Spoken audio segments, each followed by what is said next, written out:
You either deliver that prick to my door, or I will rain a shitstorm down on you and your family like you have never fucking seen. We're done here. Imagina o seguinte, você passa décadas sendo o cara mais frio, mais calculista, mais respeitado da sua organização. Todo mundo te admira, todo mundo quer a sua opinião.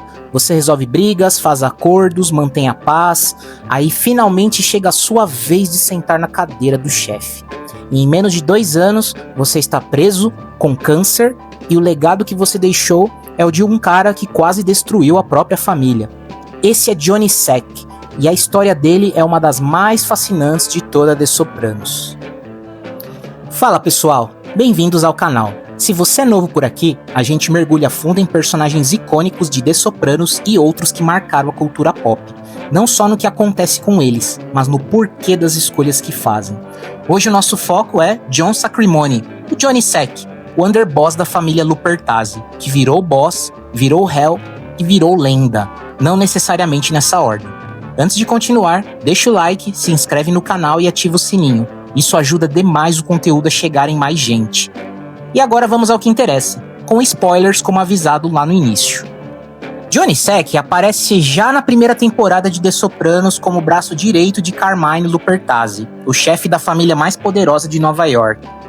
Mas o que diferencia Johnny da maioria dos personagens da série não é só o poder que ele carrega, é a forma como ele usa. Enquanto outros mafiosos resolvem problemas com violência imediata, Johnny prefere a conversa, a negociação, o jogo longo. Ele é o tipo de cara que consegue fazer você sair de uma reunião achando que ganhou quando, na verdade, ele levou tudo. Além disso, tem algo que faz dele um personagem completamente único nesse universo. Ele genuinamente ama a esposa. Sem gumás, sem casos, sem affairs escondidos, Johnny Sack é devotado a Ginny de um jeito que contrasta absurdamente com quase todo mundo ao redor. Essa devoção, como a gente vai ver, vai ser tanto o seu ponto mais humano como um dos gatilhos da sua queda. Ele também mantém uma relação próxima com Tony Soprano, uma amizade que atravessa negócios, traições e muita tensão, funcionando como um elo diplomático entre Nova York e Nova Jersey por anos. Por muito tempo, Johnny Sack é o exemplo de como se navega pelo mundo do crime organizado com inteligência. Ele manipula sem parecer que está manipulando. Quando Paulie Walnuts começa a se sentir desvalorizado por Tony, quem está lá para dar atenção, elogiar e extrair informações valiosas? Johnny. Paulie só percebe que foi manipulado muito depois, e isso diz tudo sobre o nível do personagem. Mas tem um momento específico onde a gente começa a ver as primeiras rachaduras nessa armadura de frieza calculada. O episódio da piada sobre Ginny. Ralph Cifaretto, que já é conhecido por ser cruel e sem filtro, faz uma piada sobre o peso da esposa de Johnny. Parece algo pequeno, certo? Errado. Para Johnny, aquilo foi uma afronta pessoal gravíssima. Ele vai até Carmine e pede autorização para mandar matar Ralph. Carmine nega. E aí a gente vê algo raro. Johnny Sack, o pragmático, o homem do controle total, completamente fora de si, disposto a agir por conta própria, sem a bênção do chefe, por causa de uma piada. Esse episódio não é só sobre o orgulho ferido, ele revela que sob toda aquela compostura existe um homem capaz de tomar decisões irracionais quando algo toca em uma coisa que ele realmente se importa. Quando Carmine morre, a família Lupertazzi entra em colapso. De um lado, Johnny Sack, e do outro, Little Carmine, o filho do chefe falecido. Aqui começa a fase mais controversa de toda a trajetória de Johnny. Ao invés de usar o que sempre foi o seu maior trunfo, a diplomacia e o pragmatismo, ele vai na agressividade. Manda afundar o barco de Little Carmine, ordena a morte de Lorraine Caluso, uma associada e ex-amante de Carmine, escalada atrás de escalada.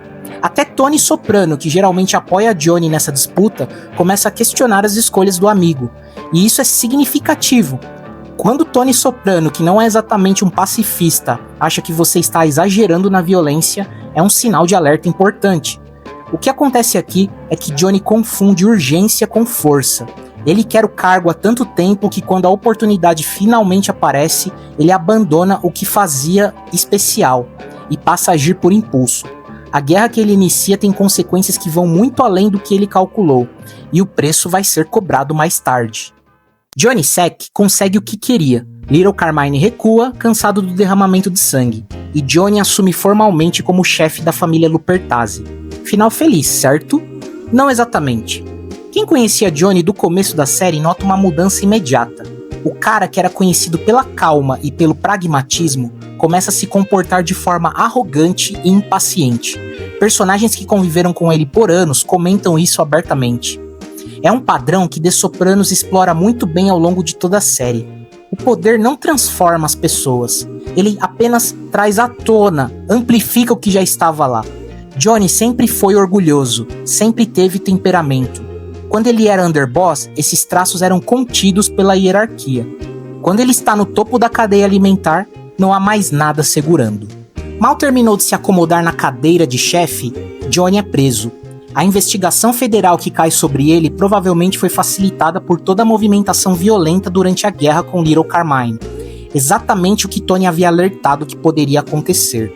E aqui começa o capítulo mais trágico da história de Johnny Sack. Preso, ele ainda é formalmente o chefe, mas na prática quem passa a mandar é Phil Leotardo. O homem que, convenhamos, nunca escondeu que achava que merecia mais reconhecimento do que recebia. Phil é leal, e ele segura as pontas enquanto o chefe está fora. Porém, ele faz os próprios negócios, toma as próprias decisões e vai perdendo o respeito por Johnny progressivamente. O ponto de virada simbólico acontece no casamento da filha de Johnny. Ele chora. Phil vê, e aquilo para Phil Leotardo é o fim de qualquer respeito que ainda existia. Em um mundo onde demonstrar emoção é visto como fraqueza, aquele momento sela o destino de Johnny como figura de autoridade. Para sobreviver ao julgamento, Johnny aceita um acordo com o governo. Parte do acordo inclui admitir publicamente a existência da máfia, e para homens como Phil, que fizeram anos de cadeia sem abrir a boca, isso é uma traição imperdoável. Johnny Sack morre na prisão, câncer de pulmão, consequência de décadas fumando. Antes de ir, ele pergunta ao cunhado como vai ser lembrado. A resposta é honesta e dura. As pessoas ainda o respeitam, mas acham que você mudou quando virou chefe, que ficou impulsivo e que foi longe demais. É uma cena pequena, quase íntima, que resume tudo. Johnny Sack, o homem que passou a vida inteira construindo uma reputação de inteligência e controle, morre preocupado com o que as pessoas vão pensar. E a resposta que recebe não é a que esperava. Mas a pergunta central, ele foi um bom chefe? E a resposta honesta é, depende de qual Johnny Sack você está falando.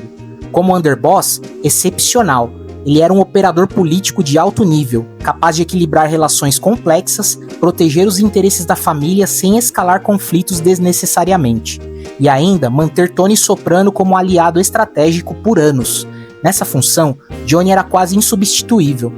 Como chefe, a história é outra. Ele deixou o desejo pelo poder nublar o julgamento que sempre foi seu maior diferencial. A guerra que ele iniciou com Little Carmine gerou uma cadeia de mortes e retaliações que continuou destruindo vidas muito depois que ele já estava preso. Phil Leotardo, que mais tarde declara a guerra aberta contra Nova Jersey, usa exatamente o caos deixado por Johnny como justificativa.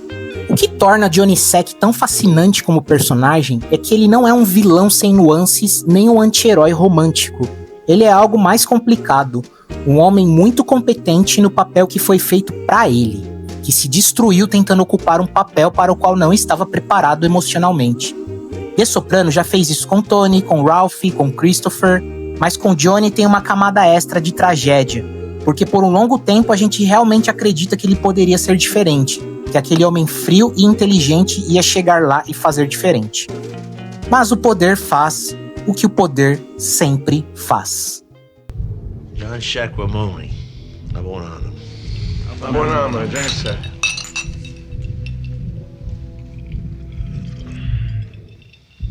Opa, obrigado por ter chegado até aqui. Deixe aqui nos comentários, você acha que Johnny teria sido um chefe diferente se tivesse assumido em outras circunstâncias? Curte o vídeo, compartilha com aquele amigo que também ama The Sopranos e até a próxima. Valeu!